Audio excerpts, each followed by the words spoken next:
in 1942. He said goodbye to me at Southbury, and that was the last I've seen of him. What was the last communication you had from your husband, Mrs. Abernethy? He wrote his last letter to me right here in this room.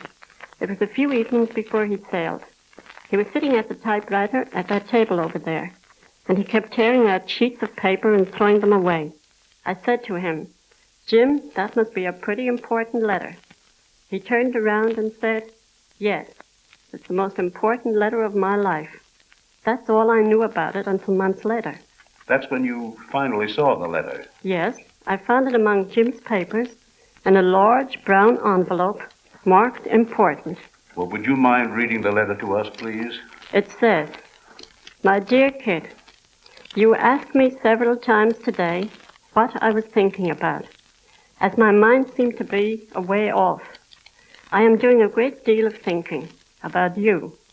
I am thinking how much alone you are going to be when I am gone. I have a sailor's hunch, kid, that I am making my last long trip one way. Kid, you were really very brave when I told you I was going to ask for a release from my job. Taking a ship out to preserve our way of living is to me a much more important thing. All my love until we meet again in a better and much happier place. God bless you, your loving husband, Jim." Mrs. Abernethy, there's nothing very much that one can say except that that's a wonderful letter. Is this the same apartment you lived in with your husband before he left? Yes, and Jim will come back to it, just as it was the evening he left. Sometimes I get a bit of a fright.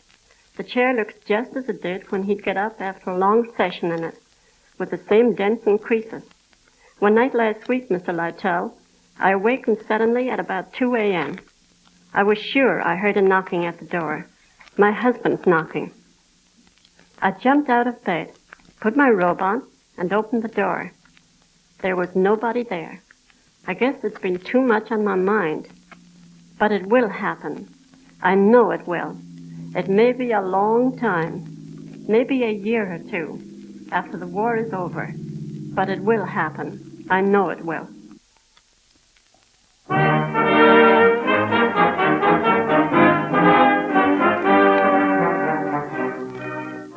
Our generation of fighting Americans who were abroad on the pilgrimage to freedom tonight was in training long before the first faint rumble of battles now upon us. They grew strong and brown under the daytime sun on the playing fields, in the old swimming hole, racing to the corner. Last one there's a rotten egg, piling up the score in the stadium, taking honors at the Olympics. In the south of California, where a fresh breeze whips in off the Pacific, kids have always been at it, day after day the whole year through. Out of them has come a breed of champions. One of them is a boy with springy legs and a steady driving pace. A boy who started his race in a house in the town of Torrance.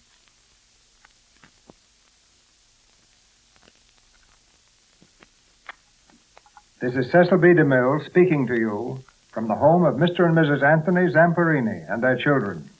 A typical American family. But one member is gone from this family, because he treasured the sacred rights of this home more than his own life. There are many mothers who wear gold stars in their hearts, mothers who have paid a price perhaps as high as that given by their fighting sons. One of these mothers I want you to meet, the hearthstone of this home, Mrs. Anthony Zamperini. Mrs. Zamperini, when did you learn that your son Louis was lost? Last Sunday, but Louis had been listed as missing in action since May 1943. He was just 25, Mr. DeMille. Hope springs eternal, Mrs. Zamperini.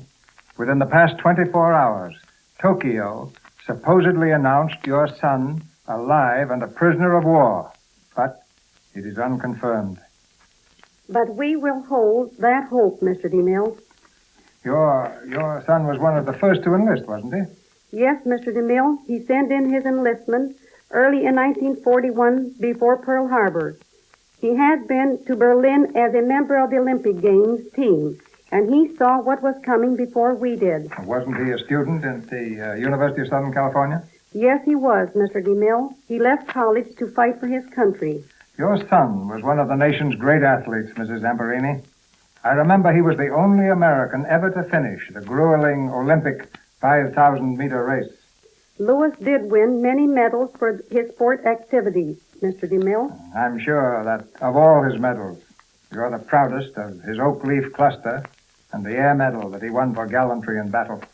That's right. He won the air medal for giving first aid to 5 other wounded boys while their damaged bomber was returning from a raid. Speaking of raids, your son staged a one-man raid in 1936, just outside Adolf Hitler's Berlin Chancellery, which was an international incident. All he did was haul down the Nazi swastika. He explained he wanted the flag for a souvenir. I think another American boy will soon haul down the Nazi swastika in Berlin for good. I am sure of that, Mr. DeMille. Every member of your family is now engaged in the war effort, aren't they? Either on the firing line or on the production line. That's right, Mr. DeMille. We're all working for victory now. Yeah, you're an all-American team. Now I'd like you to meet the eldest daughter, Sylvia. Like so many other women in America, her soldier husband is overseas. Mrs. Flammer, how long has your husband been overseas? 1 year, Mr. DeMille. You'll be interested to know, I think, that my father was born in Italy and that he is grateful for the wonderful new life this country gave him. He says that now he has given something back to America. Your brother has paid a high price, Mrs. Flammer, so that America will remain free. We won't ever forget that. But until the enemy is thoroughly beaten, we must keep on buying war bonds. That is our duty to the nation and to the sons who have paid a higher price than the cost of a bond. You're so right, Mr. DeMille. I know from personal experience that my son was happiest and best satisfied over there when he knew the people at home were backing him with war bonds. Mrs. Zamperini, the great hope of all of us is that our boys will return to the kind of country that Lewis and all the rest wanted it to be, free. When that hope is realized and the war is ended, your son and the many who fell with him before the finish will have also won the race. The victory will be theirs.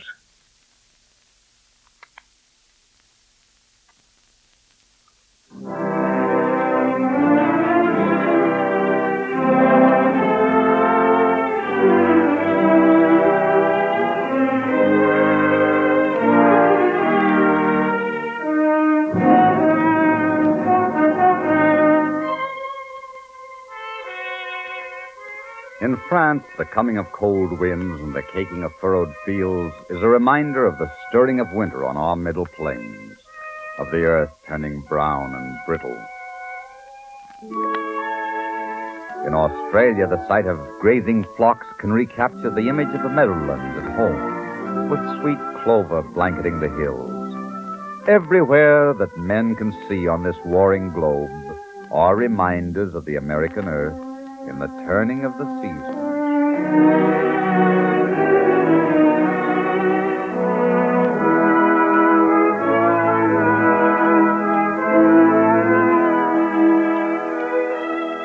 And over a ridge of hills from Promontory Point on the north shore of Great Salt Lake is a quiet little valley, almost as if for protection from a towering giant.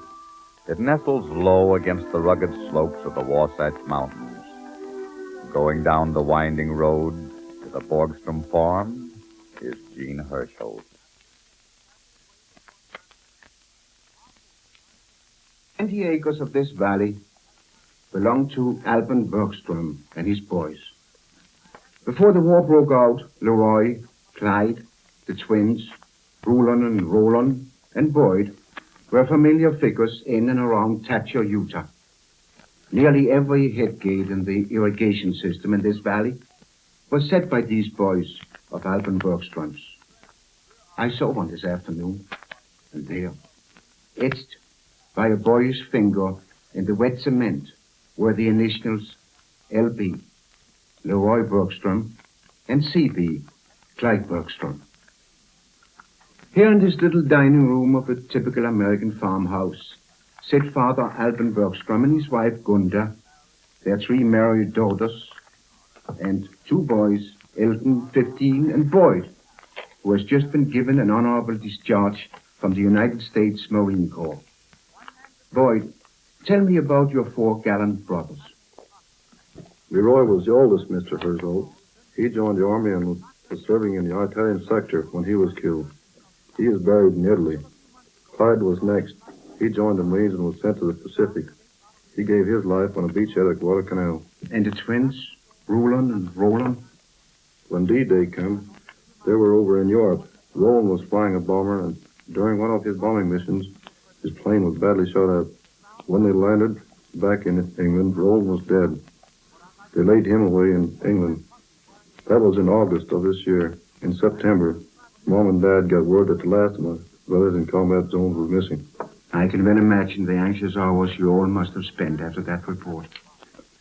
Yes, then on November 6th, Major Astley drove up in his car to tell the folks that Reuben, too, had given his life. Killed in action in an attack at Madrid, France, August the 25th. And Boyd, you were in the Marine Corps. I joined up in 1940. Overseas duty with the Marine was at Johnson Island in the South Pacific. Then I was brought back to Camp Lejeune, North Carolina. It was from this camp that I was given my honorable discharge to come home and help Mother and Dad. Mr. Bergstrom, you were overjoyed to have Boyd come home, weren't you? Yes, Mr. Herschel. Mrs. Bergstrom and I had hoped that the authorities would let Boyd come back to us. And believe me, he is a mighty fine boy. So were his brothers, good boys. Good. Just like all other American boys who are unselfishly giving everything they have to end this terrible war. It's hardest on the mothers. They're ones who have brought these fine boys up through their childhood and made brave men of them. I want to send a mother's prayers to all of the boys tonight.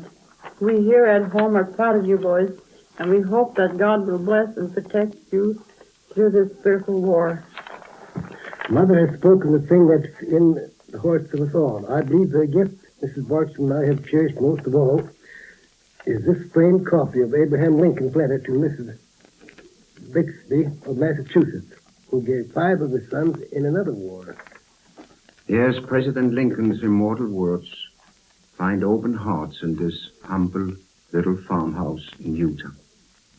Well might we, with him, say again, I feel how weak and fruitless must be any words of mine which should attempt to beguile you from the grief of a loss so overwhelming. But I cannot refrain from tendering to you the consolation that may be found in the thanks of the Republic they died to save. I pray that our Heavenly Father may assuage the anguish of your bereavement and leave you only the cherished memory of the loved and lost, and the solemn pride that must be yours to have laid so costly a sacrifice upon the altar of freedom.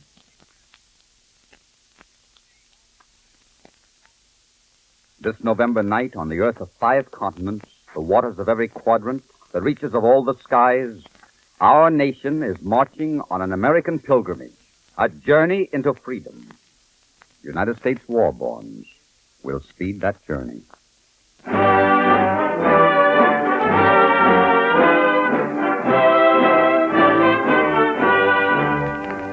You have been listening to American Pilgrimage, a special broadcast presented by the Columbia Broadcasting System for the United States Treasury Department in the interests of the 6th Victory War Loan Drive, starring Victor Jory and featuring the CBS personalities Cecil B. DeMille, Gene Herschel, Milton Bacon, Jim Crocker, and Burt Lytell, making a journey to the homes of Americans who have gone out to fight for freedom.